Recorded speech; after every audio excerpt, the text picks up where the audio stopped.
सुप्रभात। दान की चमत्कारी शक्ति, दान की चमत्कारी शक्ति, ये हमारी आज की आध्यात्मिक चर्चा का विषय। देने की बात बड़ी महत्वपूर्ण है, क्योंकि देना और पाना वास्तव में एक ही बात के दो नाम हैं। देने से बड़ा लाभदायक व्यापार है, देने से बड़ा लाभदायक व्यापार और कोई है ही नहीं। दान में एक बड़ी चमत्कारी शक्ति यह है कि वो कई गुना होकर लौटता है। ये संसार का एक ऐसा नियम है जो ना कभी बदला और ना ही कभी बदलेगा। तो व्यायाम में व्यय की हुई शक्ति मनुष्य को शक्ति देती है।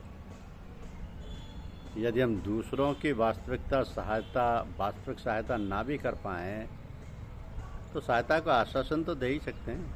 कई बार ऐसा होता है कि केवल आश्वासन ही वास्तविक सहायता बन जाता है।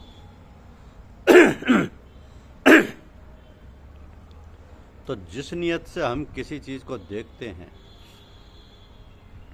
वह उसी के अनुरूप दिखने लगती है। जिस तरह की बातें हम सोचने लगेंगे उसी तरह की हमारी विचारधारा बन जाएगी, और फिर जिस तरह की विचारधारा बन जाएगी हम उसी तरीके का जीवन जीने लगते हैं। आशावादिता एक कला है। आप केवल 1 वर्ष तक केवल प्रयोग के तौर पर सही आशावादी होकर जीकर देखें, आपके जीवन में चमत्कारी परिवर्तन आ जाएंगे।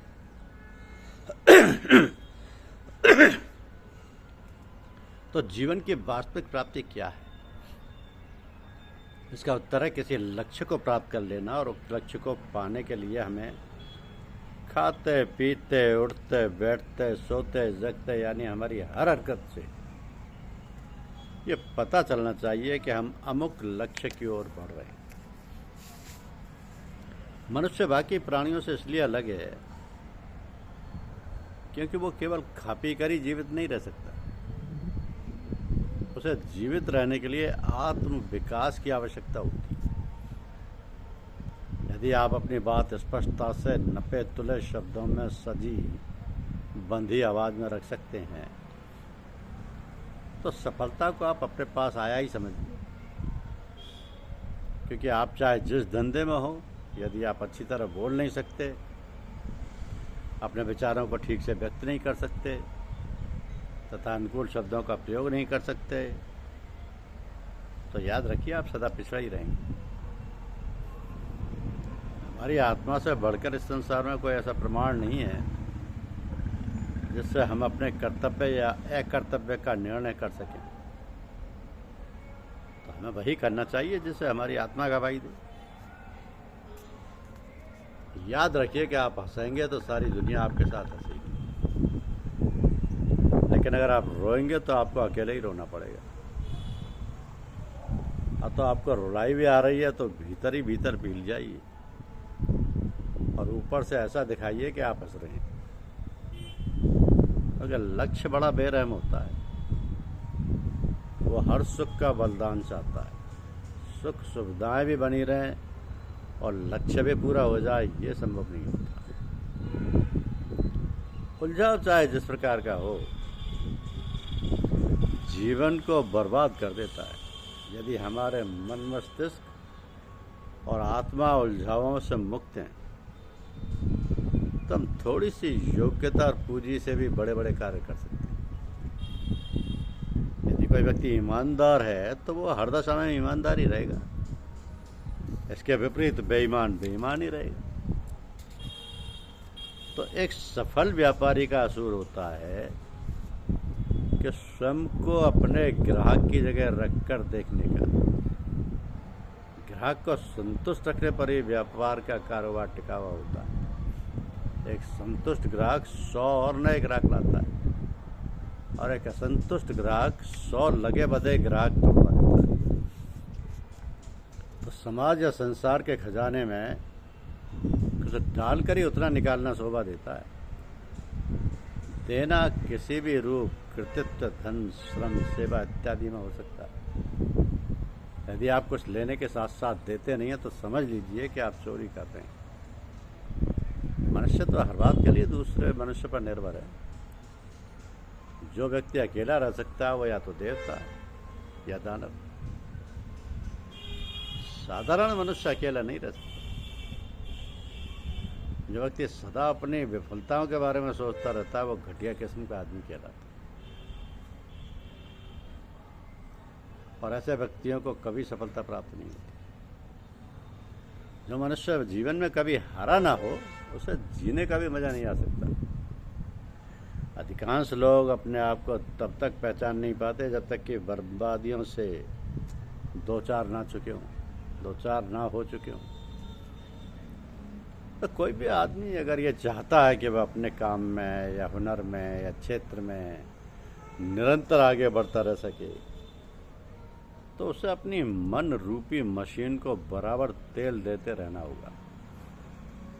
और मनोरंजन में मन को तेल देने की अपार क्षमता होती है। तो सदाबहार रहने का अर्थ है सदा जवान रहना, और सदा जवान रहने का अर्थ है सदा जवान महसूस करना।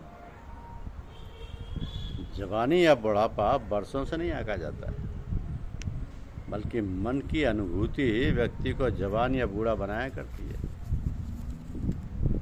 तो एकदम काम छोड़कर घर बैठ जाना बुढ़ापे को निमंत्रण देना है। हमें जीवन के अंतिम क्षण तक कुछ ना कुछ कार्य करते अवश्य रहना चाहिए। ऐसा करना हमारे तन और मन दोनों को स्वस्थ रखेगा। प्राचीन यूनानी विचारकों का मत था कि सदा कुछ ना कुछ नया सीखते करते रहना चाहिए। ये व्यक्ति को चिर यौवन प्रदान करता है। तो चिंता, आलोचना, भय, स्वार्थ, पिछली मूर्खता आदि सबको भूल जाइए, क्योंकि ये सब आपकी वर्तमान खुशियां खतरे में डालती हैं। यदि आपका स्वरूप आकर्षक है, आप शिष्ट और भद्र हैं, तो आप बड़ी जल्दी प्रगति करेंगे, क्योंकि अच्छा दिखने वाला व्यक्ति हर जगह फायदे में रहता है। और शरीर की शुद्धता से मस्तिष्क को एक प्रकार की अनजानी सहायता मिलती रहती है। ईश्वर के बाद स्वच्छता का स्थान है, बल्कि ये कहना भी अतिशयोक्ति ना होगी कि परम स्वच्छता ईश्वर के समकक्ष है। आप और हम ये बखूबी जानते हैं कि जिन लोगों के मुंह से बदबू आती है, हम ऐसे लोगों से दूर ही रहने की कोशिश करते हैं। क्या तुम नहीं जानते कि शरीर ईश्वर का मंदिर है और ईश्वर हमारे अंदर निवास करता है? तो अक्सर पहनावा देखकर ही व्यक्तित्व का आभास हो जाता है। उपयुक्त और साफ सुथरे ढंग की पोशाक बाहर वालों से ज़्यादा असर स्वयं पहनने वाले पर डालती है। यदि हर मौके पर आपको विश्वास हो कि आपके कपड़े वक्त, मौसम और मौके के अनुरूप हैं, तो उसका आपके मन पर बहुत अच्छा प्रभाव पड़ेगा। विनम्रता एक सस्ती पर उत्तम पूंजी है। इसका बहुत बढ़िया फल मिलता है, जबकि लागत कुछ भी नहीं लगती। विनम्र लोग प्रसन्नचित्त भी रहते हैं, स्वस्थ भी रहते हैं। तो विनम्रता अपना सबसे बड़ा आभूषण भी ऐसा कहा जाता है। व्यक्ति को हर वक्त विनम्र रहना चाहिए और अपने शरीर को परमात्मा का निवास समझना चाहिए, क्योंकि सच में किसी व्यक्ति का अभिनंदन जब आप करते हैं तो वह केवल एक औपचारिकता होती है।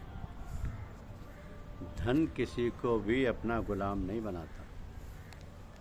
मनुष्य खुद ही धन का गुलाम बनकर अपना पतन कर लेता है। धन का सदुपयोग बुरा नहीं है, आसक्ति बुरी है। पाप और अन्यायपूर्वक कमाया गया धन हमारे काम आ ही जाएगा, ये जरूरी नहीं है, परंतु उसका दंड भोगना ही पड़ेगा। ये नियम है, ये ईश्वरीय कानून है। अन्यायपूर्वक कमाया गया धन अपने स्वामी का और मूलधन दोनों का विनाश कर देगा। धन्यवाद।